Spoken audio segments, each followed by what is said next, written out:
انا اذا محتاج اجهزه اسرائيليه علشان املك كويت اشتريها واحبهم على راسهم، املك كويت يفرض اتعامل مع اللي يكون اسرائيليه. طبعا اسرائيليه. لو من وين ما تبي، لو من الصهاينه. واذا الصهاينه انا بامن بلدي الصهاينه، وايش يفيدني المسلم؟ شو يفيدني المسلم والجار العربي اللي غزاني؟ شو يفيدني فيه؟ انا باخذ من اسرائيل عشان احمي نفسي من هذا المسلم العربي. قضية التعامل أصل التعامل شرعيا مع إسرائيل، بني إسرائيل، أمر جائز. احنا قدوتنا منه محمد صلى الله عليه وسلم عليه الصلاة والسلام. النبي صلى الله عليه وسلم مات ودرعه مرهونة عند يهودي في أصاع من البر.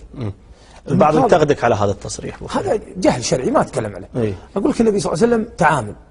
تقول لي أنا أنتقدك، انتقد النبي صلى الله عليه وسلم إذا كنت أنت يعني ما أنت مسلم.